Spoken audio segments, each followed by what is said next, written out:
نحمدہ و نصلی علی رسولہ الکریم اما بعد فاعوذ باللہ من الشیطان الرجیم بسم اللہ الرحمن الرحیم رب اشرح لی صدری ویسر لی امری واحلل عقدۃ من لسانی یفقہوا قولی اللہم صلی وسلم علی نبینا محمد اللہم انفعنا بما علمتنا وعلمنا ما ينفعنا وزدنا علما آمین یا رب العالمین۔ آج ہم انشاءاللہ تعالیٰ تجلیات نبوت پیج نمبر 42 پڑھیں گے، نبوت اور دعوت۔ پچھلا والا جو آپ نے ایک چیپٹر مکمل کیا ہے، اس کو آپ نے گو تھرو کیا کہ کیا ہم نے پڑھا ہے اس میں؟ نبی کریم صلی اللہ علیہ وسلم کی جو گھریلو زندگی اور پھر کعبہ کی تعمیر نو یعنی دوبارہ تعمیر جو کری گئی، تو آپ کیا خیال کرتے ہیں کہ کیوں تعمیر کیا گیا کعبہ؟ سیلاب آ گیا تھا۔ اور وہ دیکھیں اس کے اندر بھی اللہ تعالیٰ کی طرف سے ایک حکمت تھی نا، جیسے سمجھ لیں کہ ایک سٹیج سیٹ ہو رہا ہے نبی کریم صلی اللہ علیہ وسلم کی آمد سے پہلے، یعنی آمد سے مطلب ہے کہ نبوت سے پہلے کا ایک سٹیج سیٹ ہو رہا ہے، کیونکہ دین ابراہیمی آلموسٹ ختم ہو چکا تھا، اور یہ کعبہ کی تعمیر، کعبہ کس نے تعمیر کیا تھا؟ ابراہیم علیہ السلام نے۔ اب ان کے دین کا ریوائول ہونے لگا، ان کا دین دوبارہ زندہ ہونے لگا، تو انہی بنیادوں پہ جو ابراہیم علیہ السلام کے زمانے میں تھی، انہی پہ دوبارہ کعبے کو وہ کیا گیا۔ اور آپ یہ بھی دیکھیں کہ تمام قبائل نبی کریم صلی اللہ علیہ وسلم کے انڈر وہ ایک ہو گئے تھے جب وہ چادر انہوں نے پکڑی اور انہوں نے آپ کو اپنا حکم مانا کہ آپ آ کے ثالثی بنیں گے، تو اس سے پتہ چلتا ہے کہ سب متحد ہوئے ایک جھنڈے کے نیچے، اور آنے والے وقت میں اسلام کے جھنڈے کے نیچے سب متحد ہوں گے۔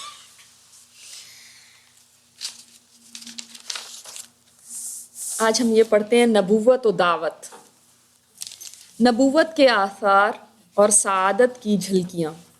پیچھے جو حالات بیان کیے جا چکے ہیں، ان کی وجہ سے آپ صلی اللہ علیہ وسلم اور آپ کی قوم کے درمیان فکری اور عملی فاصلہ بڑھتا گیا۔ کن حالات کی وجہ سے فاصلہ بڑھا؟ کون سے حالات ایسے بیان ہوئے ہیں جن کی وجہ سے فاصلہ بڑھ گیا آپ صلی اللہ علیہ وسلم اور ان کے درمیان؟ کیوں فاصلہ بڑھا؟ شرک تھا ان کے اندر، جی ان کے اندر شرک تھا، اور شرک ایک جو ایمان والا ہوتا ہے نا، جس کے اندر توحید ہو، وہ شرک کو برداشت نہیں کر سکتا۔ تو یہ جو فاصلہ تھا، وعلیکم السلام، یہ جو فاصلہ تھا یہ آپس میں بڑھتا گیا ان تمام حالات کی وجہ سے جو پہلے یہ گزرے۔ آپ صلی اللہ علیہ وسلم قوم کی بدبختی اور بگاڑ دیکھ کر رنجیدہ رہنے لگے، ان سے الگ تھلگ اور تنہا رہنے کی خواہش بڑھنے لگی، اور یہ سوچ بھی گہری ہونے لگی کہ انہیں ہلاکت اور تباہی سے کیوں کر بچایا جائے، یعنی کس طرح سے ان لوگوں کو تباہی سے بچایا جائے۔ آپ دیکھیں کہ چند ایک لوگ معاشرے میں ایسے ہوتے ہیں، وہی لیڈر بنتے ہیں، وہی قوم کو آگے لے کر جاتے ہیں، جو ایسی فکر رکھتے ہیں کہ کیسے ان لوگوں کو اس دلدل سے نکالا جائے۔ اتنے سارے لوگ تھے جو اس معاشرے میں شرک میں تھے، جہالت میں تھے، اور اتنی طرح کی خرافات میں ملوث تھے، لیکن کسی کو بھی ایسا خیال نہیں آیا۔ جیسے نبی علیہ الصلاۃ والسلام کو یہ چیز اس قدر زیادہ چبھنے لگی تھی، اس قدر زیادہ ان کو طبیعت پہ گراں گزرنے لگی کہ آپ صلی اللہ علیہ وسلم میری آواز نہیں، کہ آپ صلی اللہ علیہ وسلم الگ ہو کے تنہائی میں رہنا پسند کرنے لگے۔ یعنی وجہ کیا تھی تنہائی میں رہنے کی؟ کہ وہ جو حالات تھے نا، وہ جو ماحول تھا، اس سے آپ صلی اللہ علیہ وسلم اس قدر رنجیدہ ہوتے تھے اور اس قدر ان کے دل کو تکلیف پہنچتی تھی۔ تو آج بھی ایسے لوگوں کی ضرورت ہے جو معاشرے کے اندر جب وہ دیکھیں کہ برائی پھیلی ہوئی تو ان کو تکلیف ہونی چاہیے، اور اس کے لیے وہ کچھ کوشش کرنے کے لیے قدم بڑھائیں۔ تو آپ صلی اللہ علیہ وسلم کی دیکھیں طبیعت ایسی تھی، ایسا نہیں تھا کہ بس ٹھیک ہے چل رہا ہے تو اب کیا کر سکتے ہیں، بس جدھر کو جیسے ہمارا حال ہوتا ہے کہ چلو تم ادھر کو ہوا ہو جدھر سارے لوگ چل رہے ہیں ادھر چلتے رہو، کوئی اگینسٹ جانے کو تیار نہیں ہوتا۔ لیکن آپ صلی اللہ علیہ وسلم تنہا ہیں، لیکن پھر بھی یہ ماحول ایسا کہ ان کو یہ پسند نہیں آیا اور الگ رہنے لگے۔ اور اس سے آپ یہ دیکھیں، یہ بھی ایک بات پتہ چلتی ہے کہ جو انسان اندر سے صاف دل ہوتا ہے، جس کے اندر خلوص ہوتا ہے، جس کا کردار بلند ہوتا ہے، وہ اس قسم کا انسان ہوتا ہے کہ اس کو ایسا نہیں ہوتا کہ ماحول اس کے اوپر اثر انداز ہو جائے اور ماحول اس کو بدل دے۔ وہ اتنا اسٹرانگ ہوتا ہے کہ وہ ماحول کو بدلنا چاہتا ہے، اس لگن کو لے کے وہ اٹھتا ہے. عمر بڑھنے کے ساتھ ساتھ یہ رنج اور یہ خواہش بڑھتی ہی گئی. کون سا رنج بڑھتا گیا؟ کہ لوگوں کی جو فکر تھی، جو ان کا کہ کیا زوال کی طرف جا رہے ہیں، کس شرک میں پڑے ہوئے ہیں، کیا جو ان کی خرافات تھیں اس معاشرے کی، ان سے رنجیدہ ہوتے، اور یہ خواہش بڑھتی ہی گئی. اور بالآخر آپ کو کشاں کا مطلب یہ آہستہ آہستہ غار ہرا تک لے گئی، یعنی ہرا میں جانے لگے آپ صلی اللہ علیہ وسلم. بعض جگہ پہ یہ آتا ہے کہ غار ہرا کو ڈسکور ابو طالب نے کیا تھا، وہ جاتے تھے وہاں پہ میڈیٹیشن کے لیے، تو پھر آپ صلی اللہ علیہ وسلم بھی جانے لگے، واللہ عالم. جہاں آپ صلی اللہ علیہ وسلم سال میں رمضان کا ایک مہینہ دین ابراہیم کی بچی کھچی تعلیمات کے مطابق اللہ کی عبادت کرتے. اب بہت سارے لوگوں کا یہ سوال ہوتا ہے نا کہ ہرا میں جا کے آپ صلی اللہ علیہ وسلم کیا کرتے تھے. تو یہ اب پتہ چلا کہ جو دین ابراہیمی کی جو لیفٹ اوور جو بھی تعلیمات رہ گئی تھی، نماز تو ابھی تھی ہی نہیں کوئی ایسا، تو جو بھی ذکر تھا، غور و فکر تھا، تدبر تھا، کیسے ان لوگوں کے حالات بدلیں، کیوں یہ اس طرح سے، وہ سب چیزیں آپ صلی اللہ علیہ وسلم وہاں پہ اس طرح سے اللہ کی عبادت کرتے تھے. اور مہینہ پورا کر کے صبح دم مکہ تشریف لاتے اور خانہ کعبہ کا طواف کر کے گھر کی راہ لیتے. اب آپ دیکھیں یہ کون سا مہینہ ہوتا تھا جس میں جاتے تھے؟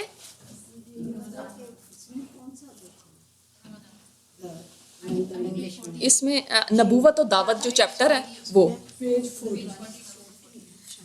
جو سپلٹ مون ہے اس میں پیج نمبر 40 پہ ہیں ہم جی، کہ رمضان میں آپ صلی اللہ علیہ وسلم جا کے اور رمضان کا مہینہ وہاں پہ اسپینڈ کرتے تھے. تو اس کا مطلب ہے کہ دور جاہلیت میں بھی رمضان کے مہینے کی ایک اہمیت تھی.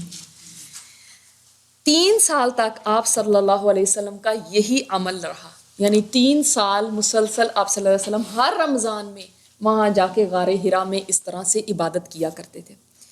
جب 40 سال عمر پوری ہو گئی، اور یہی سن کمال ہے، یعنی اس وقت انسان پورا میچیور ہو جاتا ہے. نہ تو وہ اتنا ینگ ہوتا ہے کہ جو جیسے ینگسٹرز کے جو چیزیں ہوتی ہیں، جو ان کے شوق اور ایسی چیزیں ہوتی ہیں، وہ بھی نہیں ایک انسان میں ہوتا، اور بڑھاپے میں بھی نہیں ہوتا. اس کی بات یہ 40 سال ایک ایسی عمر ہے جس میں سن کمال کا مطلب کیا، بالکل عروج پہ انسان پہنچ جاتا ہے، اس کے بعد پھر ڈاؤن ہی ہے نا. اور اس عمر کے بندے کی بات بوڑھے بھی سن لیتے ہیں اور جوان بھی سن لیتے ہیں. عموماً اسی عمر میں پیغمبر بھیجے جاتے ہیں. تمام پیغمبر جو ہیں وہ 40 سال کی عمر پہ ہی آئے، اس سے پہلے نہیں. تو نبوت کی چمک دمک اور سعادت کی جھلکیاں نظر آنی شروع ہوئیں.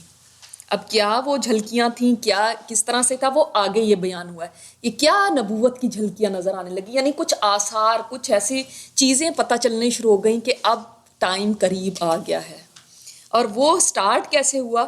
سب سے نمبر 1 چیز، چنانچہ آپ صلی اللہ علیہ وسلم نیک خواب دیکھتے اور جیسا دیکھتے ویسا ہی پیش آتا. یعنی رات کو جو دیکھتے تھے اگلے دن نیکسٹ ڈے وہی ہو جاتا تھا. سبحان اللہ.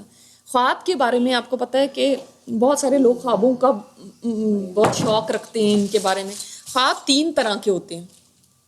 ایک خواب وہ ہوتا ہے کہ جو انسان دن میں کوئی کام کرتا رہے یا کوئی خواہشات اس کے دل کے اندر ہیں، مثلا میں نے گھر لینا ہے، مجھے کوئی گاڑی پسند آ گئی، کوئی شادی کرنی ہے کسی نے، وہی چیز رات کو خواب میں آ گئی. تو وہ کوئی خواب ایسے نہیں ہوتے، وہ بھول بھی جاتے ہیں، وہ قابل اعتبار خواب نہیں ہوتے. دوسرے ایک طرح کے خواب ہوتے ہیں جو شیطانی خواب ہوتے ہیں. جیسے آپ نے دیکھا کہ کوئی آصیب دیکھا، کوئی ڈراؤنی چیز دیکھ لی، آپ ڈر کے اٹھ گئے، تو وہ بھی خواب شیطان کی طرف سے ہوتے ہیں. اس میں کیا کرنا چاہیے؟ اٹھ کے اعوذ باللہ، پہلے لا حول ولا قوت الا باللہ پڑھیں، اعوذ باللہ من الشیطان الرجیم پڑھیں، اور کروٹ بدل کے لیٹ جائیں.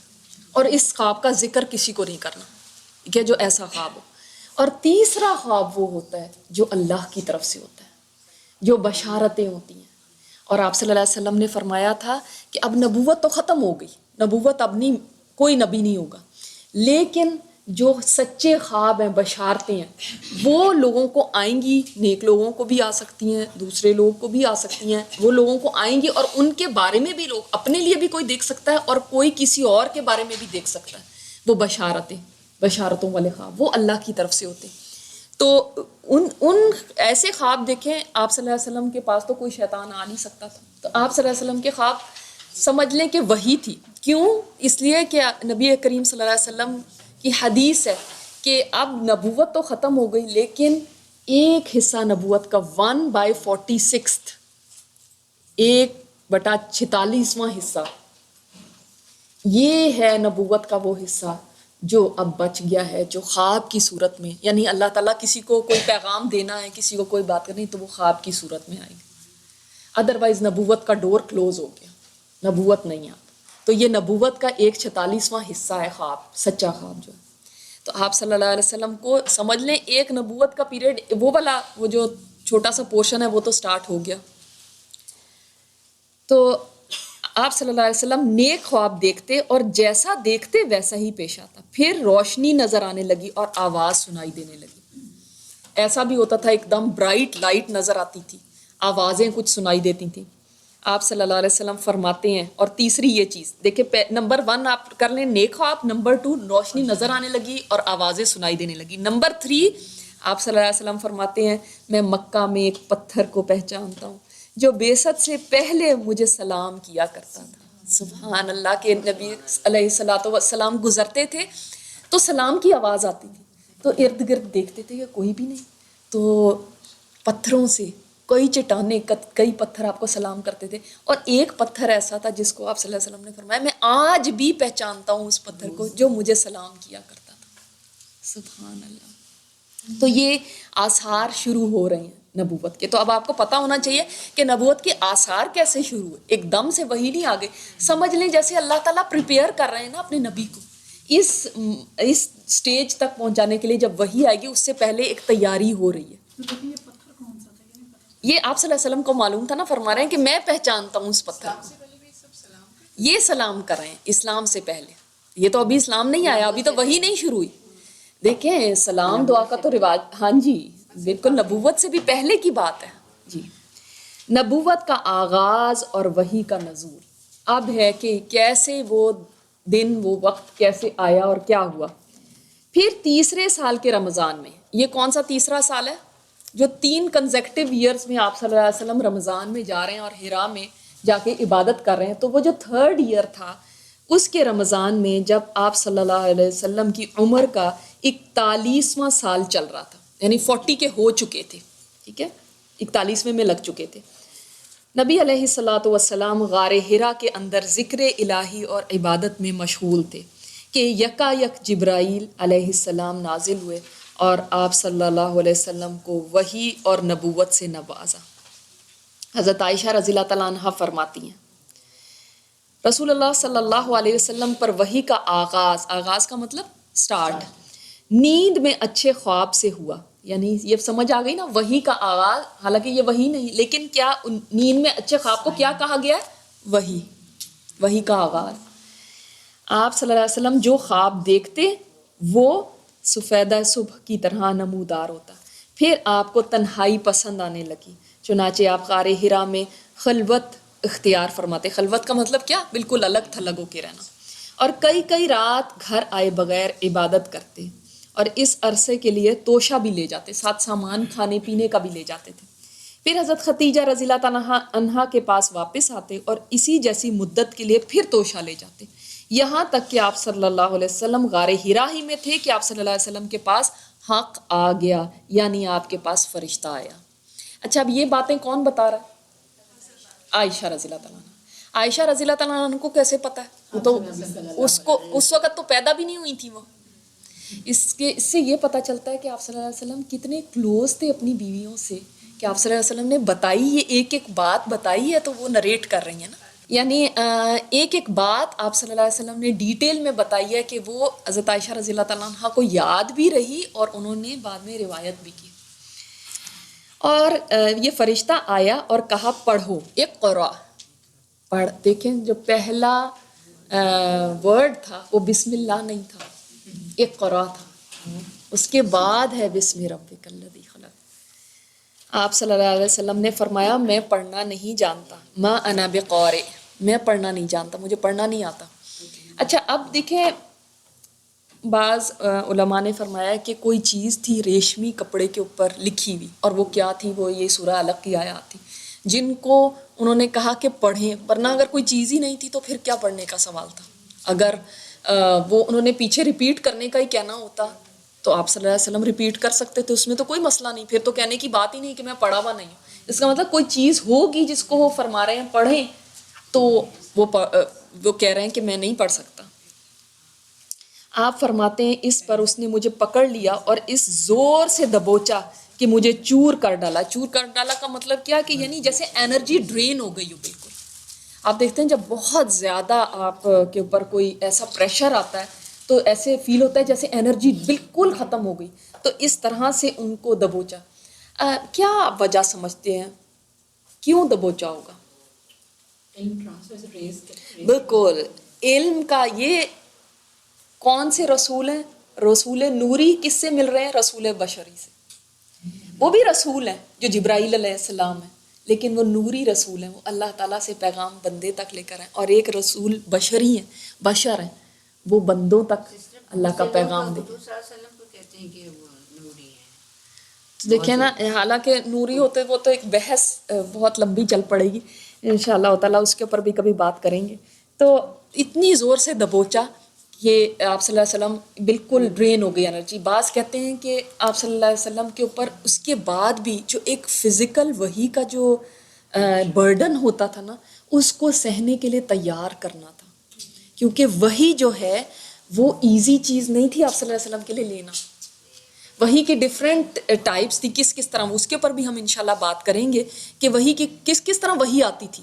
لیکن اس طرح سے وحی کا آنا آپ صلی اللہ علیہ وسلم پہ اتنا شدید ہوتا تھا کہ ایک دفعہ اونٹنی پہ سوار تھے تو اونٹنی بالکل ایسے ہو گئی اس کے، یعنی ہو سکتا ہے اتنا ویٹ تھا، اتنا پریشر تھا، کیا چیز تھی کہ وہ اونٹنی ایسے ہو گئی. ایک دفعہ ایک صحابی کے گھٹنے کے اوپر آپ صلی اللہ علیہ وسلم نے اپنا گھٹنا رکھا ہوا تھا اپنی ران پہ ان کی، تو وہ فرمانے لگے مجھے ایسا لگا کہ میری ران ٹوٹ جائے گی، اس قدر پریشر تھا. اور آپ صلی اللہ علیہ وسلم پسینے میں شرابور ہو جاتے تھے.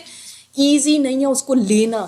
یہ کلام جو ہے نا، یہ اللہ کا کلام ہے، یہ کوئی لوگوں کی باتیں نہیں ہیں.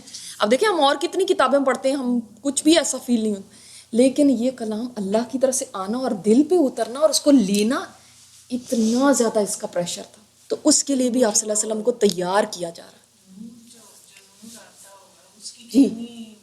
اور آپ صلی اللہ علیہ وسلم کی طرف یہ اس طرح سے بھی وحی آئی ہے کہ جبرائیل علیہ السلام آئے اور انہوں نے کچھ باتیں کی اور وہ چلے گئے. وہ سب سے ایزیسٹ تھا، انسانی فارم میں آئے، بات کی اور چلے گئے، تو وہ ایزیسٹ تھا. مگر اس طرح سے وحی لینا بہت مشکل تھا آپ صلی اللہ علیہ وسلم کے اوپر، بہت بھاری تھا. پھر چھوڑ دیا، پھر چھوڑ کر کہا پڑھ اقرا. میں نے کہا ما انا بقارئ، میں نہیں پڑھا ہوا. اس نے تیسری دفعہ دبوچا اور کہا اقرأ بسم ربک الذی خلق خلق الانسان من علق اقرأ وربک الاکرم الذی علم بالقلم علم الانسان ما لم يعلم. تو پڑھ اپنے اس پروردگار کے نام سے جس نے پیدا کیا. کہ آپ کو پڑھنا نہیں بھی آتا تو اللہ کے نام کے اتنی ساری تفاسیر اس بی کی ہے نا، بسم ربک الذی خلق، کہ انسان دنگ رہ جاتا ہے. اللہ کے نام کے ساتھ پڑھو، وہ آپ کو پڑھائے گا نا. آپ کو نہیں پڑھنا آتا، اللہ پڑھائے گا آپ کو. سبحان اللہ. اور امت کو کیا میسج ہے، آپ یہ نہیں کہہ سکتے مجھے نہیں پڑھنا آتا، کیونکہ اللہ پڑھائے گا، یہ اللہ کا کلام ہے. کوئی یہ کہہ کے پیچھے نہیں بیٹھ سکتا میں نہیں پڑھنا جانتی. سب کے ایکسکیوزز ختم کر دیے، کیونکہ یہ پڑھنا ہی اللہ کی مدد سے ہوگا، اس کے بغیر نہیں کوئی پڑھ سکتا. تو اللہ کے نام سے پڑھ جس نے پیدا کیا. کس کو پیدا کیا؟ الذی خلق. یہ نہیں کہا گیا کہ انسان کو پیدا کیا، آگے ہے وہ الذی خلق میں کیا ہے، سب کچھ اسی نے تو پیدا کیا، سب کچھ. خلق الانسان من علق، اس لوتھڑے سے پیدا کیا. دیکھو اقرا وربک الاکرم، پڑھ تیرا رب کریم ہے. اب یہاں پہ جو دوبارہ اقرا آیا نا، تو مفسرین کہتے ہیں کہ جو پہلا اقرا ہے وہ دین کی تعلیم، قرآن کی تعلیم کے لیے، اور دوسرا جو اقرا ہے وہ دنیا کی تعلیم کے لیے، وہ بھی حاصل کرو. اللہ تعالیٰ نے دیکھیں اپنے نبی کے اوپر پہلا کلام ہی اقرا نازل فرمایا، اور امت ان کی علم میں سب سے پیچھے ہے. آپ صلی اللہ علیہ وسلم نے دیکھیں فوراً نبوت کے بعد زید بن ارقم کے گھر میں ایک کمرہ چھوٹا سا تھا، اسی کے اندر دارالارقم انسٹیٹیوٹ بنا دیا. وہاں پہ صحابہ کرام آتے تھے اور آپ صلی اللہ علیہ وسلم سے سیکھتے تھے. علم لیتے تھے، جو آپ صلی اللہ علیہ وسلم کو وحی آئی ہوتی وہ ان تک پہنچاتے تھے. اور سبحان اللہ صحابہ نے اسی مجلس کے اندر، اسی انسٹیٹیوٹ میں سیکھا آداب مجلس کیا ہوتے ہیں، آپ صلی اللہ علیہ وسلم کا ادب کیا ہے، آپ سے سوالات کیا پوچھنے. ہم تو 12 سال پڑھ کے بھی ہمیں یہ نہیں پتہ ہوتا کہ مجلس کے آداب کیا ہیں. ہم نے ایک دین کی مجلس میں بیٹھنا کیسے، ہم نے کیا سوال پوچھنا اور کیا نہ پوچھے. ان کو سارے آداب اسی انسٹیٹیوٹ میں مل گئے، اس دارالارقم میں. چھوٹی سی جگہ ہے اور وہاں پہ شوق سے آتے ہیں اور جمع ہوتے ہیں. اور انہوں نے آگے بھی یہ اقرا والا کام کیا، صحابہ نے بھی لوگوں تک یہ علم پہنچایا، وہیں تک رک نہیں گیا. اسی لیے آپ صلی اللہ علیہ وسلم نے فرمایا ایک بات بھی تم میرے سے جو لو، ایک بات بھی تم تک پہنچے تو اس کو آگے پہنچا دو. ایک بات بھی، کوئی ضروری نہیں آپ لمبے لمبے لیکچر دیں، نہیں کوئی درس لمبے دینے کی ضرورت ہے. ایک بات آپ نے سیکھی ہے نا، اسی کو کسی اور کو بتا دو، پہنچا دو کسی اور تک. سبحان اللہ. تو اس نے تیرے رب بڑا کریم ہے، الذی علم بالقلم، جس نے قلم کے ذریعے انسان کو سکھایا. دیکھیں یہ جو لکھنا پڑھنا ہے نا، یہ سب سے پہلے کہا جاتا ہے ادریس علیہ السلام نے کیا تھا، لکھنا شروع کیا تھا، وہ بھی نبی تھے. اللہ تعالیٰ نے یہ لکھنے کی جو ایک نعمت ہے، یہ اتنی بڑی نعمت ہے کیونکہ آپ دیکھیں اس سے علم پریزرو ہو جاتا ہے. آپ ایک میری بات لیں گے، آپ لکھیں گے، اس کے بعد کسی اور کو بتا سکتے ہیں. لیکن اگر قلم کو آپ نے استعمال نہیں کیا تو اس کا ریکارڈ نہیں رہے گا. دماغ میں کتنی دیر رہ سکتا ہے، قلم کے ذریعے اگلی نسلوں تک پہنچ سکتا ہے. تو اللہ تعالیٰ نے قلم کے ذریعے علم دیا انسان کو. علم الانسان ما لم یعلم، انسان کو وہ باتیں بتائی ہیں جو وہ جانتا ہی نہیں تھا. یہ پہلی وحی تھی جو نبی علیہ الصلاۃ والسلام پر نازل ہوئی. اور ہاں ایک بات اور، یہ جو آپ صلی اللہ علیہ وسلم پہ وحی کے بوجھ کی بات ہے، ایون جب اللہ تعالیٰ تک کی طرف سے وحی ہوتی ہے آسمانوں پہ، تو جو فرشتے ہیں ان کا کیا حال ہوتا ہے جانتے ہیں آپ؟ وہ بے ہوش ہو جاتے ہیں جس وقت اللہ تعالیٰ کی طرف سے وحی ہوتی ہے. ایسی آواز آتی ہے ٹن سی، جیسے کوئی گھنٹی کی آواز، جیسے کوئی زنجیر کسی پتھر پہ لگتی، اور وہ بے ہوش ہو جاتے ہیں. اور اس کے بعد جبرائیل علیہ السلام جب ان کے پاس آتے ہیں، ان کو تھوڑا افاقہ ہوتا ہے تو وہ پوچھتے ہیں اللہ تعالیٰ نے کیا فرمایا، اللہ نے کیا کہا. حالانکہ ان کو پتہ ہے اللہ نے کیا فرمایا، جو فرمایا حق فرمایا. اتنی ان کے اوپر ہیبت ہوتی ہے اللہ کے کلام کی. تو اس کو معمولی نہ سمجھے قرآن کو، یہ ایسے اترا ہے اور ایسے لیا گیا ہے.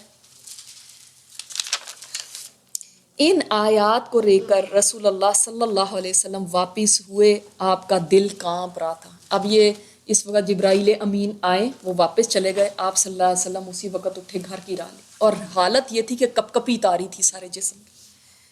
خدیجہ رضی اللہ تعالیٰ عنہ کے پاس پہنچ کر فرمایا زمیلونی زمیلونی، مجھے چادر اڑا دو، مجھے چادر اڑا دو. جب انسان دیکھے ایک دم گھبرا جاتا ہے نا، اس کا دل چاہتا ہے ایک دم دبک کے لیٹ جائے، اور سردی بھی لگنے لگتی ہے جسم کو. انہوں نے چادر اڑا دی یہاں تک کہ دہشت جاتی رہی. پھر خدیجہ رضی اللہ تعالیٰ عنہ کو واقعہ سنا کر فرمایا مجھے اپنی جان کا ڈر لگتا ہے. یعنی اتنے زیادہ آپ صلی اللہ علیہ وسلم شدید خوفزدہ ہو گئے تھے کہ یہ میرے ساتھ کیا ہوا ہے، کہ اس سے پتہ چلتا ہے ایکسپیکٹ نہیں کرتے تھے. اور بعد میں یہ جو جھوٹے آنے والے جنہوں نے نبوت کے دعوے کیے، جھوٹے لوگوں نے، اور انہوں نے کہا ہم نبی ہیں، تو ان کی اگر آپ پڑھ کے دیکھیں سارا پتہ چلتا ہے. یہاں سے پتہ چل رہا ہے بالکل نیچرل ایک بندے کی واقعی جیسے ایک انسان ہو اور اس کی فطری ایک کیفیت ہو جائے، وہ ہو رہی ہے. اور دیکھیں آپ صلی اللہ علیہ وسلم گھر آئے ہیں، فرمایا زمیلونی زمیلونی. تو حضرت خدیجہ یہ نہیں کر رہی کہ ہائے دہائی مچا دی کہ ہائے ہائے کیا ہو گیا، مجھے بتائیں، یہ کریں. دیکھیں ایک عقل مند بیوی کیسی ہوتی کہ پہلے ان کو کام ڈاؤن کیا. جب وہ کام ڈاؤن ہو گئے تو انہوں نے خود بتایا کہ میرے ساتھ کیا ہوا ہے. اور پھر اس وقت اس زمانے میں کیا ابوبکر صدیق نہیں تھے، کیا اور دوست نہیں تھے، لیکن آپ صلی اللہ علیہ وسلم نے اپنی بیوی کے ساتھ شیئر کیا. اس سے کیا پتہ چلتا ہے، جو کلوزنس پتہ چلتی ہے جو میاں بیوی کی ایک دوسرے کے ساتھ. ورنہ کچھ لوگ ایسے ہوتے ہیں کہ بیوی کو چھوڑ کے دوستوں کے ساتھ جا کے شیئر کریں گے، لیکن آپ صلی اللہ علیہ وسلم نے ان کے ساتھ جب شیئر کیا کہ مجھے اپنی جان کا ڈر لگتا ہے.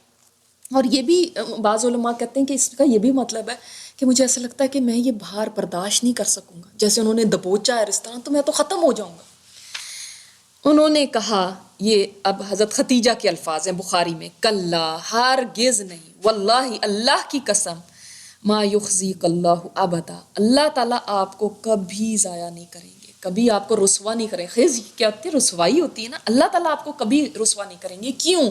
یہ انہوں نے کیوں بات کی، یہ آگے ہے. انک لتصل الرحم، آپ صلہ رحمی کرتی ہیں، جو رشتوں کو جوڑنے والے ہیں. دیکھیں یہ اتنی زبردست صفات ہیں. آپ ان 5 صفات کو نمبر لگائیں، کیا کیا صفات تھیں آپ صلی اللہ علیہ وسلم میں. سب سے پہلی انہوں نے کیا بیان کی؟ رشتوں کو جوڑنا. اب ہم اکثر باہر والوں سے اچھا ملتے ہیں، لیکن ہمارے رشتہ داروں کے ساتھ ہماری بات چیت نہیں ہوتی، اور کتنے عرصے سے ان کے ساتھ قطع تعلق کیا ہوتا ہے. آپ صلی اللہ علیہ وسلم کی پہلی خوبی انہوں نے یہ بیان کی. وَتَحْمِلُ الْكَلَّ، اور آپ بے سہاروں کا بوجھ اٹھاتے ہیں.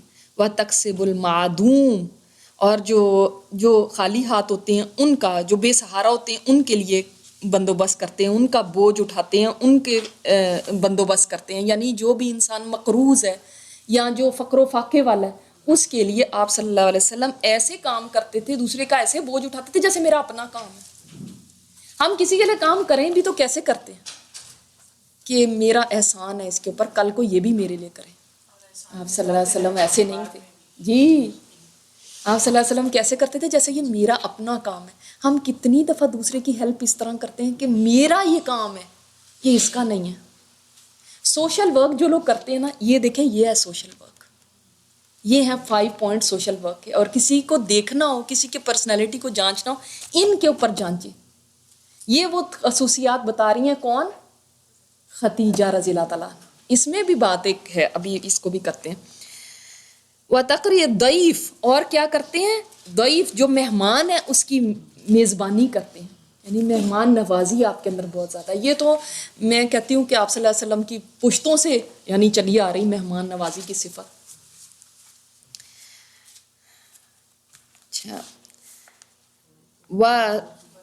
وَتُعِينُ عَلَى نَوَائِبِ الْحَقِّ، اور حق کے بارے میں جو بھی مصائب پیش آتے ہیں ان میں مدد فرماتے ہیں. آپ نے دیکھا حلف الفضول کا جو معاہدہ ہم نے پڑھا تھا، وہ معاہدہ کیا تھا؟ آپ صلی اللہ علیہ وسلم نے بعد میں بھی کہا، اسلام کے بعد بھی فرمایا کہ اگر دوبارہ مجھے کبھی وہ ہو تو میں پھر وہ معاہدہ کروں گا. یعنی اتنا زیادہ آپ صلی اللہ علیہ وسلم کو پسند آیا تھا کہ یہ اس طرح سے، یعنی کوئی بھی ظالم ہے تو اس کی مدد نہیں ہم کریں گے، چاہے ہمارا اپنا قبیلہ ہو، چاہے ہمارا کوئی. تو یہ خصوصیات، اب کسی پرسنالٹی کو پرکھنے کے لیے یہ خصوصیات ہیں، یہ 5 خصوصیات. اور ان سے کیا پتہ چلتا ہے؟ ان کی بیس پہ حضرت خدیجہ رضی اللہ تعالیٰ عنہ فرما رہی ہے کہ اللہ تعالیٰ آپ کو رسوا ہرگز نہیں کرے گا. اس سے کیا پتہ چلا؟ ایک بات، کوئی بات آپ کو سمجھ آتی؟ اس کو پوری بات کو اگر ایک سینٹنس میں بتانا چاہوں تو یہ کہہ سکتے ہیں کہ جو بھلا کرتا ہے دوسروں کے ساتھ، اللہ تعالیٰ اس کا بھلا کرتا ہے. یہ ہے نا اس کا سمری. جو دوسروں کے ساتھ بھلائی کرے گا اللہ اس کے ساتھ، کیونکہ اس کی بیس پہ وہ فرما رہی ہیں اللہ آپ کو ہرگز نہیں رسوا کرے گا. اور انہوں نے کیا ریزننگ کیا دی؟ یہ ریزنز بتائے. اس کا مطلب کیا ہے؟ جو یہ کام کرے گا اللہ تعالیٰ اس کو کبھی نہیں اکیلا چھوڑتا، اللہ اس کو رسوا نہیں کرتا. سبحان اللہ. اور وہ کتنی جہاں دیدہ تھی. دیکھیں کون سی چیزیں لے کر آئیں. اور یہ جو بات میں نے آپ کو کہی کہ یہ گواہی کون دے رہا ہے؟ بیوی. جو انسان کا سب سے کلوز رشتہ ہوتا ہے وہ میاں بیوی کا رشتہ، جس کو لباس کہا گیا، کیونکہ ایک دوسرے کے عیب بھی جانتے ہیں، ایک دوسرے کی خوبیاں بھی جانتے ہیں. بیوی کی طرف سے ایسی گواہی دینا کتنی شاندار گواہی ہے. کیونکہ ایک سروے ہوا تھا ایک دفعہ، بہت ساری عورتیں تھیں، تو انہوں نے کہا کہ کوئی عورت ایسی ہے جس کو اپنے شوہر سے کوئی شکایت نہ ہو، تو کوئی عورت نہیں تھی. تو اس لیے یہاں پہ دیکھیں حضرت خدیجہ رضی اللہ تعالیٰ عنہا کوئی ایسی بات اگر ہوتی تو وہ کہتی ہیں کہ دیکھا ایسے ہی ہونا تھا، کیونکہ ہم تو ہوں تو کہیں دیکھا یہی ہونا تھا. میں کہتی تھی وہاں نہیں جاؤ، کیا ضرورت تھی وہاں جا کے بیٹھنے.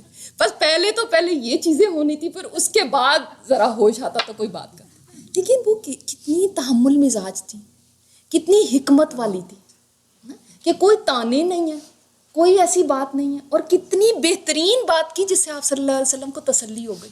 سبحان اللہ. یہ ہوتی ہیں نیک بیویاں. یہ ہمارے لیے رول ماڈل ہیں، اللہ تعالیٰ ہمیں ان کے جیسا بنائے۔ اس کے بعد ختیجہ رضی اللہ تعالیٰ عنہا آپ کو اپنے چچیرے بھائی یعنی چچا کے جو بیٹے تھے ورقہ بن نوفل کے پاس لے گئیں۔ وہ دور جاہلیت میں عیسائی ہو گئے تھے اور عبرانی کون سی ہے؟ ہیبرو لینگویج لکھنا جانتے تھے، چنانچہ عبرانی میں توفیق الہی کے مطابق انجیل لکھتے تھے۔ تو انہوں نے انجیل اللہ ہی کی دیوی توفیق سے اللہ کی جی اس وقت وہ بوڑھے اور نابینا ہو چکے تھے۔ خدیجہ رضی اللہ تعالیٰ عنہ نے ان سے کہا بھائی جان آپ اپنے بھتیجے کی بات سنیں۔ اب یہ دیکھیں کہ جیسے ہم ہوتے نا کہ اگر کوئی ایسا مسئلہ ہو گیا، وہ ابو جہل جو تھا وہ ہم اس کو ابو جہل کہتے ہیں مگر اس وقت کے لوگ اس کو ابو الحکم کہتے تھے، حکمت کا باپ یعنی بڑا دانا ہے، اس کے پاس نہیں لے کے گئی۔ دیکھیں وہ بھی کس کے پاس لے کے گئی؟ جو دین کا علم میں اس زمانے میں سب سے اوپر سمجھے جاتے تھے کہ یعنی عبرانی بھی ان کو پتہ ہے، یہ اس میں لکھتے ہیں، تو اس میں بھی ان کی حکمت دیکھیں۔ تو ورقہ نے کہا بھتیجے تم کیا کہتے ہو؟ آپ صلی اللہ علیہ وسلم نے جو کچھ دیکھا تھا بیان کر دیا۔ ورقہ نے کہا یہ تو وہی ناموس ہے۔ ناموس کون ہوتا ہے؟ وہی لانے والا فرشتہ جو موسیٰ علیہ السلام پر نازل ہوا تھا۔ اچھا آپ دیکھیں کہ ان ورقہ نے یہ نہیں کہا کہ جو عیسیٰ علیہ السلام پہ نازل ہوا تھا، حالانکہ وہ عیسائی تھے۔ کیوں ایسا کیوں ہے؟ آپ کیا سمجھتے ہیں؟ پہلے ان کے دین پہ تھے جی، اور دوسرے یہ کہ آپ صلی اللہ علیہ وسلم کے ساتھ جو حالات پیش آنے تھے نا، ان کی سب سے زیادہ ریزیمبلنس موسیٰ علیہ السلام کی حالات کے ساتھ تھی، ٹھیک ہے، عیسیٰ علیہ السلام کے ساتھ نہیں۔ اسی لیے تو قرآن کریم میں بار بار موسیٰ علیہ السلام اور ان کی قوم کا ذکر ہے۔ کاش میں اس وقت جوان ہوتا، کاش میں اس وقت زندہ ہوتا جب آپ کی قوم آپ کو نکالے گی۔ یہ انہوں نے اس وقت کہا ورقہ بن نوفل نے، ابھی پہلی وحی آئی ہے، ٹھیک ہے۔ رسول اللہ صلی اللہ علیہ وسلم نے فرمایا تو کیا میری قوم مجھے نکال دے گی؟ یعنی this was a surprise to ہم کہ کیسے ہو سکتا ہے، میں یہاں پیدا ہوا، یہاں پلا بڑا، میرا قبیلہ یہاں، یہ لوگ مجھے صادق اور امین کہتے ہیں، مجھ سے اتنی محبت کرتے ہیں۔ وہی لوگ ہیں نا کہ کعبہ کی تعمیر کے وقت وہ کہہ رہے ہیں کہ ہمیں ان کی طرف سے جو فیصلہ ہوتا ہے ہمیں قبول ہے، وہ مجھے نکال لیں گے؟ کیسے ہو سکتا ہے؟ ہر دل عزیز تھے آپ صلی اللہ علیہ وسلم۔ ورقہ نے کہا ہاں کوئی ایسا آدمی نہیں جو تمہارے جیسا پیغام لایا ہو مگر اس سے دشمنی نہ کی گئی ہو۔ یعنی یہ جو حق کا پیغام ہے نا، جو لے کر اٹھتا ہے اس دنیا میں، اس کے ساتھ لوگ دشمنی کرتے ہیں۔ جو حق بولے گا نا، اس کو لوگ ہار نہیں پہنائیں گے، اس کے ساتھ لازمی دشمنی ہوگی۔ اور یہ دیکھ لیں، تاریخ دیکھ لیں، تمام انبیاء کے ساتھ یہی ہوا، کیونکہ حق لوگوں کو کبھی پسند نہیں آتا۔ یہ جو آج ہم حلوے کھاتے ہیں نا، وہ اس لیے کہ ہم حق نہیں بولتے۔ صحیح بات ہے، اگر حق بولنے لگے نا تو دشمنیاں پیدا ہو جائیں۔ تو اس وقت انہوں نے فرمایا کہ ایسا، وہ کتنے جہاندیدہ تھے نا، ایسا کوئی آدمی نہیں گزرا جس کو جو پیغام ایسا لایا اور اسے دشمنی نہ کی گئی۔ اور اگر میں نے تمہارا وہ دن کہ جس دن تمہاری قوم تمہیں مکہ سے نکالے گی پا لیا تو تمہاری زبردست مدد کروں گا۔ اس کے بعد ورقہ جلد ہی فوت ہو گئے اور وہی رک گئی۔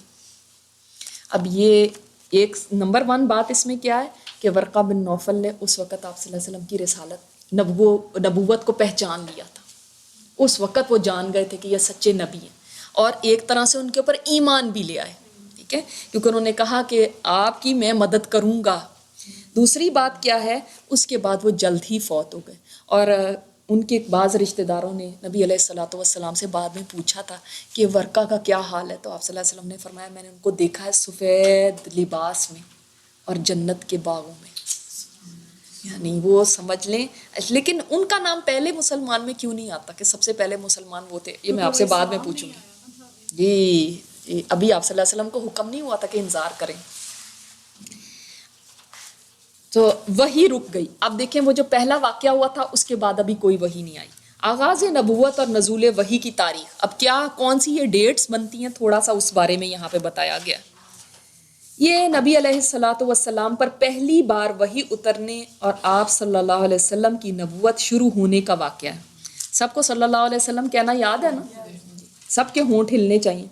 یہ رمضان کے مہینے میں لیلۃ القدر کے اندر پیش آیا۔ اللہ کا ارشاد ہے سورۃ البقرہ میں، شہر رمضان الذی انزل فیہ القرآن، شہر رمضان ہے، رمضان کا مہینہ ہے جس میں قرآن نازل کیا گیا، اور نیز ارشاد ہے انا انزلناہ فی لیلۃ القدر، لیلۃ القدر میں نازل ہوا۔ اس کا مطلب کیا، مہینہ کون سا تھا؟ رمضان، اور رات کون سی تھی؟ لیلۃ القدر۔ اس کا مطلب لیلۃ القدر کس میں ہے؟ رمضان۔ تو جو لوگ کہتے ہیں کہ کسی اور مہینے میں شاید، تو وہ بات غلط ہو جاتی ہے قرآن کی روح سے۔ صحیح احادیث سے یہ ثابت ہے کہ یہ واقعہ رات کے پچھلے پہر سوموار کس کو کہتے ہیں؟ منڈے کو، منڈے کی فجر طلوع ہونے سے پہلے پیش آیا۔ فجر طلوع ہونے سے پہلے، ہو سکتا ہے اذان فجر کا وقت ہو یا سحری کا وقت ہو، اس وقت یہ واقعہ پیش آیا تھا۔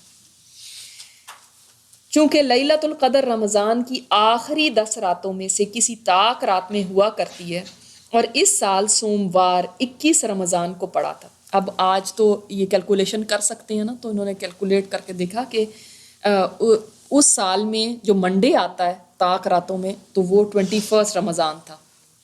اس سے یہ نتیجہ نکلتا ہے کہ آپ صلی اللہ علیہ وسلم کی نبوت آپ کی پیدائش کے 41ویں سال 21 رمضان سوموار کی رات شروع ہوئی، یعنی یہ تھی جو آپ صلی اللہ علیہ وسلم کی نبوت کی ڈیٹ۔ اس روز اگست کی 10 تاریخ تھی اور 610 عیسوی 610 AD قمری حساب سے، قمری لونر کیلنڈر کے حساب سے، اس وقت آپ صلی اللہ علیہ وسلم کی عمر 40 سال 6 مہینے 12 دن تھی، اور شمسی کیلنڈر جو ہمارا، جو اب ہم یہ کرسچن کیلنڈر سولر یوز کرتے ہیں، 39 سال 39 ایئرس 3 مہینے 22 دن 22 ڈیز، لہٰذا آپ صلی اللہ علیہ وسلم کی بعثت 40 سال شمسی کے سرے پہ ہوئی، یعنی بالکل اس کا اینڈ آ رہا تھا، اس کے سرے پہ ہوئی۔ تو یہاں سے ہمیں ڈیٹ معلوم پڑ جاتی ہے کہ کیا ڈیٹ اس وقت کی بنتی تھی پہلی وحی کی،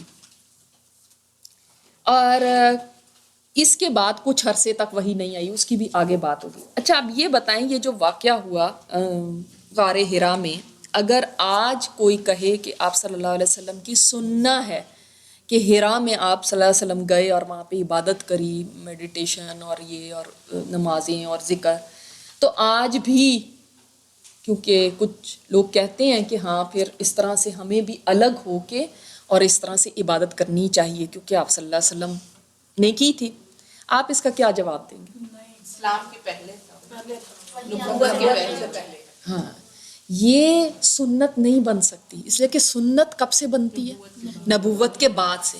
یہ آپ صلی اللہ علیہ وسلم کا وہ پیریڈ تھا جو نبوت سے پہلے کا تھا، وہ ہمارے لیے ایسے نہیں ہوگا کہ ہم اس کو شریعت کہیں، شریعت بعد میں ہوئی۔ نبوت کے بعد کیا آپ صلی اللہ علیہ وسلم کبھی دوبارہ گئے حرا میں؟ نہیں۔ اللہ تعالیٰ نے اس کی جگہ ہمیں کیا دے دیا؟ عام راتوں میں تہجد، اکیلے بیٹھو، اٹھو رات کو اور تنہائی کے اندر اللہ تعالیٰ کی عبادت کرو، غور و فکر کرو، اللہ سے بات کرو۔ وہی جو انہوں نے جا کے غار حرا میں کرنی تھی وہ آپ کو ایوری ڈے میں مل گیا۔ اور رمضان میں کیا ملا؟ اعتکاف مل گیا آپ کو، آپ اعتکاف کریں، ٹھیک ہے۔ لیکن اب ایسا نہیں ہو سکتا کہ اب آپ کسی غار میں چھپ کے جا کے یا کسی جگہ جا کے، کیونکہ ایک فرقہ ہے جو اس طرح کی باتیں کرتا ہے کہ نہیں اس طرح سے ابھی بھی ہونا چاہیے کہ جگہ پہ جا کے اکیلے جا کے سب ایسے میڈیٹیشن کریں، وہ اب اسلام میں نہیں ہے، ورنہ آپ صلی اللہ علیہ وسلم ضرور کرتے اس کے بعد۔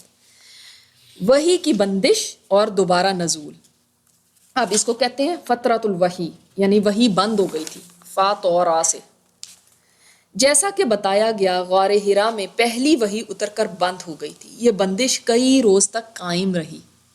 اس کا ریزن کیا تھا؟ اس کی وجہ سے نبی علیہ الصلوۃ والسلام کو سخت رنج و ملال ہوا، لیکن مصلحت الہی اسی میں تھی، کیونکہ اس طرح خوف جاتا رہا، معاملے کی نوعیت کو سمجھنے کا موقع ملا، اور دوبارہ وحی کی مشقت جھیلنے کے لیے صرف یہی نہیں کہ طبیعت آمادہ ہو گئی بلکہ ایک گنا شوق اور طلب بھی پیدا ہوئی، اور آپ صلی اللہ علیہ وسلم دوبارہ وحی آنے کا انتظار فرمانے لگے۔ تو مصلحتیں دیکھی آپ نے، اللہ تعالیٰ کے ہر کام میں مصلحت ہوتی ہے۔ آپ صلی اللہ علیہ وسلم کی اب حالت یہ ہو گئی، جب تھوڑے دن گزر گئے، ذرا انسان کو موقع ملتا ہے نا سوچنے کا، اس چیز کو لینے کا موقع ملتا ہے کہ کیا میرے ساتھ ہو کیا گیا۔ شروع میں تو ایک دم گھبراہٹ ہوئی تھی، تو اب جب موقع ملا، سوچا، سمجھا اس چیز کو کہ میرے ساتھ ہوا کیا، تو اب شوق بڑھ گیا. تو اب وہ ایک شوق سے جب انسان کوئی چیز لیتا ہے وہ کیفیت اور ہی ہوتی ہے نا. ادھر گوشہ نشینی کی بقیہ مدت پوری کرنے کے لیے آپ صلی اللہ علیہ وسلم ورقہ کے پاس سے پلٹ کر دوبارہ غار حرا میں تشریف لا چکے تھے. پھر جب ماہ رمضان ختم ہو گیا، اب کیا ہے، جو باقی رمضان ابھی رہتا تھا نا، ابھی تو اگر 21 رمضان اس کے مطابق لے لی جائے تو ابھی تو باقی دن رہتے تھے. تو ورقہ سے ملاقات کر کے آپ صلی اللہ علیہ وسلم واپس غار حرا میں چلے گئے. یعنی اس سے نبی علیہ الصلوۃ والسلام کی بہادری بھی پتہ چلتی ہے. ہم تو ذرا سی آواز سن لیں تو اس کے بعد دوبارہ اس جگہ ہی نہیں جائیں گے کہ یہاں پہ کوئی روشنی دیکھ لی تھی، یہاں پہ کوئی آ گیا تھا، اب بس گھر ہی بیٹھ کے کرو.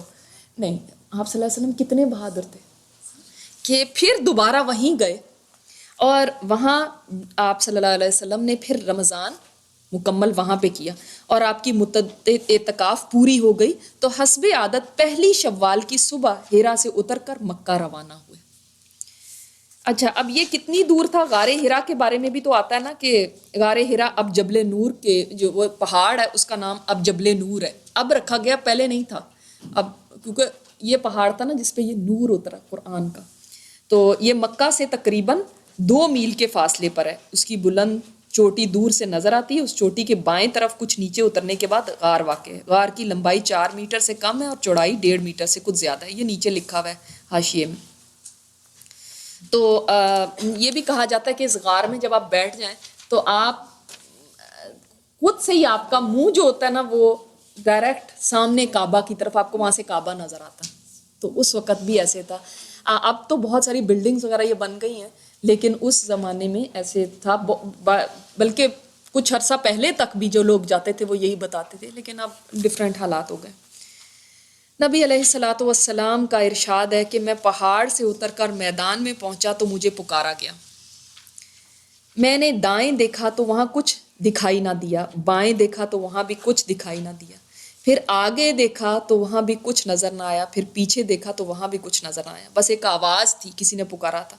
اس کے بعد میں نے سر اوپر اٹھایا تو کیا دیکھتا ہوں کہ جو فرشتہ حرا میں میرے پاس آیا تھا وہی آسمان و زمین کے درمیان کرسی پر بیٹھا ہوا ہے. سبحان اللہ. پہلی بھائی لے کر آئے تھے تو فرشتے کی شکل میں آئے تھے یا انسان؟ اسی شکل میں آئے ہوں گے نا، لیکن اتنی ہیوج سائز نہیں ہوگا نا. لیکن آپ صلی اللہ علیہ وسلم نے پہچان لیا کہ وہی فرشتہ ہے جو میرے پاس وہی لے کر آیا تھا حرا میں. اور آپ سوچیں کہ ایک انسان جب دیکھتا ہے کہ آسمان اور زمین کے درمیان کوئی چیز پھیلی بھی ہے، اور آپ صلی اللہ علیہ وسلم نے 2 دفعہ صرف جبرائیل امین کو ان کی اصل حالت میں دیکھا. کب ابھی یہ غار حرا میں مطلب جب اوپر دیکھا اور جب معراج پہ گئے تھے سدرۃ المنتہا کے پاس. جی، ایک یہاں پہ دیکھا، اس وقت دیکھا کہ آپ صلی اللہ علیہ وسلم فرماتے ہیں کہ ان کے 600 پر تھے اور افق ان کے پروں سے ڈھکا ہوا تھا، یعنی جدھر دیکھتے تھے ان کے پر. اب آپ سوچیں ایسی ایک مخلوق کو دیکھ کے انسان کی حالت کیا رہے. تو یہ دیکھ کر میرا پورا وجود اس کے روب سے بھر گیا، یہاں تک کہ میں زمین کی طرف جا جھکا. اب دیکھیں آپ صلی اللہ علیہ وسلم کے اوپر پھر وہ روب طاری ہو گیا. اس سے پہلے 1-2 واقعات ایسے بھی آتے ہیں کہ آپ صلی اللہ علیہ وسلم چونکہ اس چیز سے بہت پریشان تھے تو آپ صلی اللہ علیہ وسلم کئی دفعہ ایسی بھی کوشش کی کہ پہاڑ کی چوٹی سے کوشش کی کہ میں اپنے آپ کو گرا لوں اور میں ختم کر لوں اپنے آپ کو کہ یہ جو میرے ساتھ ہو رہا ہے. اور ایک دم دیکھتے تھے اوپر کہ جبرائیل علیہ السلام جیسے ایک آدمی کی شکل میں آسمان میں جدھر دیکھتے تھے ادھر وہ نظر آتے تھے. ایک دفعہ تو خدیجہ رضی اللہ تعالیٰ عنہ نے پیچھے بھی کوئی بھیجا آدمی بھگایا کہ دیکھ کے آئیں کہ کہاں پہ ہیں. وہ سارا مکہ ڈھونڈ کے آگے کوئی نہیں ملے. تو آپ صلی اللہ علیہ وسلم فرماتے ہیں کہ اس نے مجھے اتنا مشغول کر لیا کہ میں جدھر دیکھتا تھا وہ آدمی کھڑا ہوا ہے آسمان میں. اور آگے سے کہتے تھے کہ آپ رسول برحق ہیں، آپ صبر کیجئے، کیونکہ آپ صلی اللہ علیہ وسلم پریشان تھے اس کیفیت سے. پھر میں خدیجہ کے پاس آیا. اب دیکھیں پھر کیا فرما رہے ہیں. پھر میں یہ نہیں کہ میں گھر آیا، فرق کیا نا دونوں چیزوں میں. پھر میں خدیجہ کے پاس آیا. سبحان اللہ. اور کہا مجھے چادر اڑا دو، مجھے چادر اڑا دو، مجھ پر کمبل ڈال دو اور ٹھنڈے پانی کے چھینٹے مارو. انہوں نے کمبل اڑا دیا اور ٹھنڈے پانی کے چھینٹے مارے. پھر یہ آیتیں نازل ہوئی، یا ایھا المدثر قم فانذر. اب ہے اے کمبل پوش، ہے کمبل لے کے لپیٹنے والے، قم اب اٹھو. اب یہ لیٹنے کا وقت نہیں ہے، اب اٹھو اور انذار کرو. یعنی اب انذار کرنے، یہ یعنی اب رسالت ہے. پہلے کیا تھی؟ نبوت. پہلے نبوت ملی, اب کیا مل رہی ہے؟ رسالت کے پیغام پہنچاؤ, انذار کرو. اس لیے ہم کہتے ہیں کہ ابو بکر صدیق پہلے تھے جو ایمان لے کر آئے مردوں میں. اس کے بعد تو حضرت خدیجہ ایمان لے کر آئی نا, اور تو مردوں اگر سب میں دیکھا جائے تو کون ہے سب سے پہلے ایمان والی؟ حضرت خدیجہ رضی اللہ تعالیٰ عنہ. تو یہ کتنا بڑا آنر ہے کہ سب سے پہلی مسلمان ہونے والی ایک عورت تھی, مرد نہیں, ایک عورت تھی. تو فرمایا قم فانذر, اٹھیں اور ڈرائیں لوگوں کو, وربک فکبر, اور اپنے رب کی بڑائی بیان کریں, وثیابک فطہر, اور اپنے کپڑے پاک رکھیں, والرجز فہجر, اور گندگی سے الگ تھلگ رکھیں. یہ شرائط ہیں قرآن لینے کی. جو قرآن لینا چاہتا ہے نا تو وہ یہ کام کرے, اپنا لباس پاک صاف, اپنا جسم پاک صاف, اللہ کی بڑائی بیان کرنا, اور گندگی سے الگ تھلگ رہنا. اور گندگی صرف فزیکل ویسی نہیں, گناہوں کی گندگی. یہ واقعہ نماز فرض ہونے سے پہلے کا ہے. اس کے بعد وحی میں گرمی آ گئی. گرمی آ گئی کا مطلب کیا؟ پے در پہ پھر وحی آنے لگی. چنانچہ پے در پہ وحی آنے لگی. ان آیات سے آپ صلی اللہ علیہ وسلم کی رسالت شروع ہوئی. تو اگر آپ سے کوئی پوچھے کہ رسالت کن آیات سے شروع ہوئی تو یہ ہیں سورہ مدثر کی آیات. یہ دوسری وحی. جی. آپ صلی اللہ علیہ وسلم کی یہ رسالت آپ صلی اللہ علیہ وسلم کی نبوت کے اتنے دنوں بعد شروع ہوئی جتنے دنوں وحی بند تھی. تو یہ نہیں ہوا کہ وہی سالوں سال بند رہی, ایسا کچھ نہیں ہوا. بعض جگہ پہ لکھا ہوتا 3 سال بند رہی, 1.5 سال بند رہی, ایسا کچھ نہیں. چند دن تھے کہ وہی بند رہی. ان آیات میں آپ صلی اللہ علیہ وسلم کو 2 طرح کے کام سونپے گئے اور دونوں کے نتائج بھی بتا دیے گئے. ایک کام یہ ہے کہ آپ صلی اللہ علیہ وسلم لوگوں کو اللہ کا حکم بتائیں اور بدعملی کے نتائج سے ڈرائیں.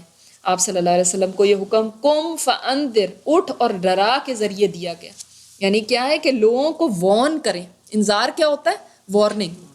کیونکہ اس کے معنی یہ ہے کہ آپ لوگوں کو یہ بتلا اور سمجھا دیں کہ وہ جس طرح کی گمراہی اور بدعملی میں مبتلا ہیں اور غیر اللہ کی پوجا اور اللہ کی بعض صفات و افعال اور حقوق میں دوسروں کو شریک ٹھہرانے کا جو کام کر رہے ہیں, اللہ تعالیٰ اس پر ان کو عذاب دے گا. کلیئر بتا دیں. بعض لوگ کہتے ہیں نا نہیں کچھ نہ بتاؤ لوگوں کو, کچھ نہ کہو لوگوں کو, بالکل نہ. دیکھیں قرآن کہہ رہا ہے انذار کرو ان کو. جو انذار کا مطلب یہ نہیں کہ کوئی جیسے کہ ڈرانا تو ہم اپنی لینگویج میں کہہ دیتے ہیں نا, ان کو وارن کر دیں. دیکھو اس چیز کا نتیجہ یہ ہے, پھر اگر وہ اس راستے پہ جانا چاہیں تو ان کی مرضی.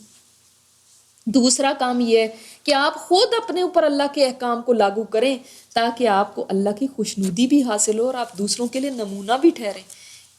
یہ بھی ایک کام دیا گیا تھا کہ کیا وَرَبَّكَ فَكَبِّرْ, آپ خود بھی اپنے رب کی بڑائی بیان کریں. یہ حکم بقیہ آیات میں دیا گیا ہے. چنانچہ وَرَبَّكَ فَكَبِّرْ کا مطلب یہ ہے کہ آپ بڑائی اور کبریائی کے لیے اللہ ہی کو خاص کر لیں اور اس میں کسی اور کو اس کے ساتھ شریک نہ کریں. وَثِيَابَكَ فَطَهِّرْ کا بظاہر معنی یہ ہے کہ کپڑے اور جسم پاک رکھیں, کیونکہ اللہ کے سامنے نجاست اور گندگی کے ساتھ کھڑے ہونا ٹھیک نہیں. اب آپ دیکھیں کہ ہم لوگوں کو جو مسلمان ہیں ان کو یہ یعنی دوسری وحی ہی ہے, اسی کے اندر پاک صاف ہونا, اپنی صفائی, اپنے جسم کی, کپڑوں کی. کتنا زور ہے ہمارے دین میں صفائی کے اوپر, پاکی کے اوپر, طہارت کے اوپر, اور ہم اتنے ہی پیچھے ہیں اس میں. ہماری مساجد کے باتھ روم دیکھیں, ہم کسی بھی پبلک پلیس میں جائیں جہاں جو ہم یوز کرتے ہیں اس کو دیکھیں, ہم کیا حال کرتے ہیں وہاں کا.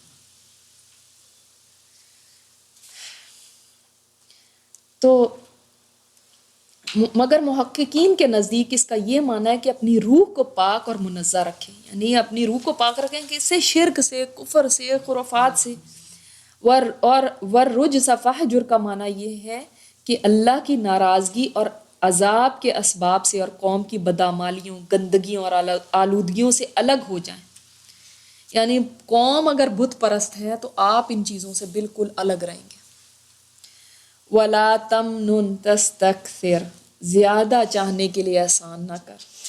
اس کا مطلب یہ ہے کہ اس دنیا میں احسان کے بدلے کی خواہش اور امید نہ رکھیں. آپ یہ نہ سوچنا, یعنی اس وقت ہی ان کو فرما دے گا. یہ اتنا بڑا لیسن ہے اس چیز کے اندر. جو ہمارے نبی کو اللہ تعالیٰ نے تعلیم دی وہ کیا ہے؟ دوسرے کے ساتھ اس لیے اچھا نہ کرنا کہ کل کو یہ میرے ساتھ اچھا کرے. آپ نے بے لوس ہو کے کام کرنا ہے, کیونکہ اللہ تعالیٰ کو تو معلوم تھا نا اس کام میں آگے جا کے کتنی مشکلیں، مصائب، کتنی تکالیف ہوں گی اس کام میں، کس قدر ٹارچر ہوگا اس کام میں.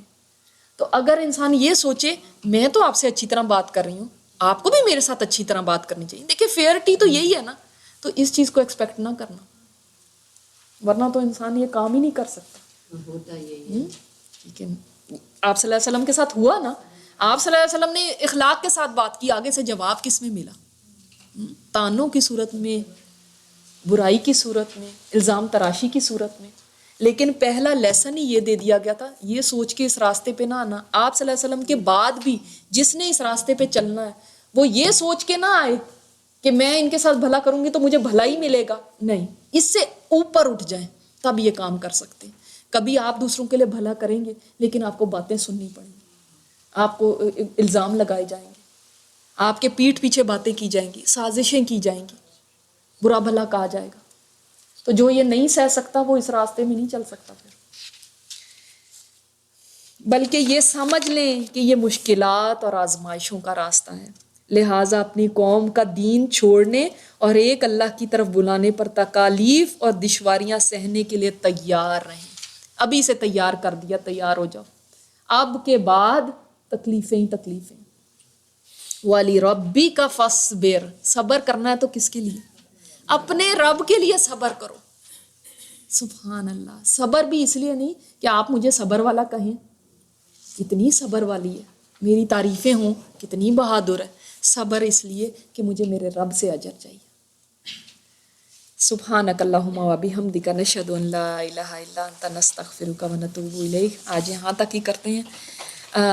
آگے آپ یقین کریں ایسے لگ رہا تھا دل اتنا میرا بھاری ہو گیا نا کہ آگے جو بھی کچھ پڑھنا ہے اس میں آپ صلی اللہ علیہ وسلم کے لیے تکلیفیں ہی تکلیفیں، مصائب ہی مصائب ہیں. جس چیز کا یہاں پہ کہہ دیا گیا کلوزنگ کس پہ ہے کہ آپ نے صبر کرنا ہے. اس سب پہ آئیں گی مصیبتیں، آئیں گی مشکلیں. تو اب وہ دور شروع ہونے لگا ہے. اس کے بعد آپ صلی اللہ علیہ وسلم چین سے نہیں بیٹھے کیونکہ مصیبتیں ہی مصیبتیں تھیں. ایسا نہیں تھا کہ صرف مکہ میں تھیں مصیبتیں، مدینہ بھی چلے گئے تو وہاں پہ اپنے ہی تھے جو خنجر گھونپ رہے تھے، جو مسلمانوں کے روپ میں تھے نا منافقین، وہ اپنے ہی تھے نا. جب اپنے کی طرف سے تکلیف پہنچتی تو تب کیسا لگتا ہے. کبھی غیروں کی طرف سے، کبھی خاندان کی طرف سے، کبھی چچا کی طرف سے، کبھی اور خاندان والوں کی طرف سے، اپنے قبیلے کی طرف سے، اور کبھی وہاں جا کے اور اپنے جیسے ایک اللہ کا نام لینے والوں کی طرف سے. دونوں طرف سے تکلیفیں پہنچی. تو آگے کا دور پھر یہی دور ہے سارا. اللہ تعالیٰ ہمیں سیرت سے بہترین سبق لینے کی توفیق عطا فرمائے اور آپ صلی اللہ علیہ وسلم کے اسوہ پر چلنے کی توفیق عطا فرمائے. آج جو ہم نے حضرت خدیجہ کے بارے میں پڑھا ہے ایز وائف وہ کیسی تھی، اس کو ضرور اس کے اوپر غور کریے گا. جزاکم اللہ خیرا کثیرا. السلام علیکم ورحمۃ اللہ وبرکاتہ.